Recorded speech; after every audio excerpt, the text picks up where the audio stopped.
ফৰেষ্টত তামোলৰ বাৰী পাতা ফিচাৰী পাতা তেওঁলোকেহে আমাৰ ওপৰত নিৰ্যাতন কৰি আছে। আজি লাভ জেহাদ কোনে কৰিছে? আমাৰ ওপৰতহে লাভ জেহাদ হৈ আছে। লেণ্ড জেহাদ কোনে কৰিছে? আমাৰ ওপৰতহে লেণ্ড জেহাদ হৈ আছে। কান্দিব লাগে আমি, কান্দিছে তেওঁলোক।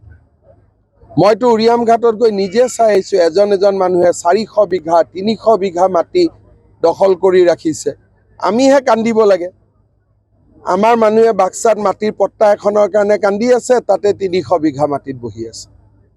গতিকে কোনে স্মাৰক পত্ৰ দিব লাগে? নিয়মতে আমাৰ মানুহখিনিহে গৈ কান্দিব লাগে। স্যাৰ, আপনি প্ৰতিটা মিটিংৰ ভাষণতে কৈ আছে যে আমি প্ৰথম নাগৰিক হিচাপে জীয়াই থাকিব লাগে। স্যাৰ, ইয়াৰ BTAD দ্বিতীয় নাগৰিক কোন স্যাৰ? ইয়াৰ BTAD সকলোৱে সকলোকে দ্বিতীয় নাগৰিক বুলি ভাবি আছিল। হিমন্ত বিশ্ব শৰ্মাই ৰেখাৰণী দাসবৰুক দ্বিতীয় বুলি ভাবে, ৰেখাৰণী দাসবৰুৱে ফণী তালুকদাৰক ভাবে। এই ভাৱটো নোহোৱা কৰিব লাগে। ইয়াত কোনো জাতি জনগোষ্ঠী নহয়, সকলোৱে যাতে ভাবে আৰে মইতো BTRতে আছো, মোৰে জেগা। এতিয়া চবেই চবক ভাবে যে মই দ্বিতীয় শ্ৰেণী। গতিকে ভাৱটোৰ পৰিৱৰ্তন কৰিব লাগে, এইটো মানসিকতাটোৰ পৰিৱৰ্তন কৰিব লাগে। BPF আৰু UPPL সেই মানসিকতাটো ল'ব পৰা নাই নেকি? BPF UPPLতো দুইটা দলে বহুতখিনি কামটো কৰিলে, আমিতো তেওঁলোকক সমালোচনা কৰা নাই। BPFও শাসনত থাকোঁতে ৰাস্তা ঘাট হৈছে, UPPLও শাসনত থাকোঁতে হৈছে। এবাৰ BJP হ'লে আৰু বেছি ডাঙৰ কৰি হ'ব। পদুম ফুলিব স্যাৰ? ফুলিবতো লাগে ৰাইজৰ উৎসাহ দেখি, কিন্তু আমি কাৰো এগেইনষ্টত নকওঁ। বড়ো অবড়োৰ ৰাজনীতি প্ৰায় শেষ হ'ল, বা 40খন আসনত বিজেপি কিমান পাব বুলি ভাবে?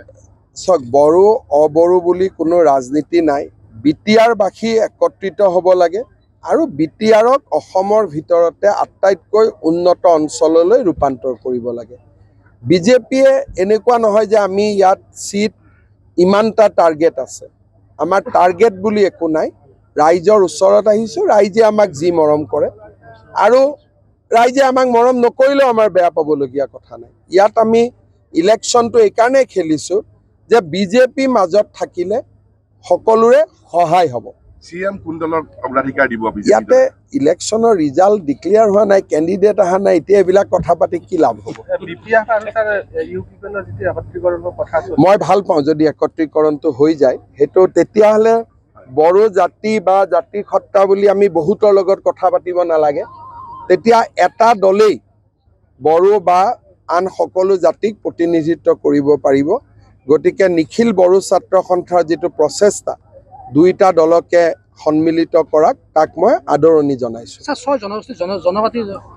নৱেম্বৰত আমাৰ বিধানসভা হ'ব, তাতে প্ৰতিবেদন আহিব, আপোনালোকে সকলোৱে পঢ়িব পাৰিব।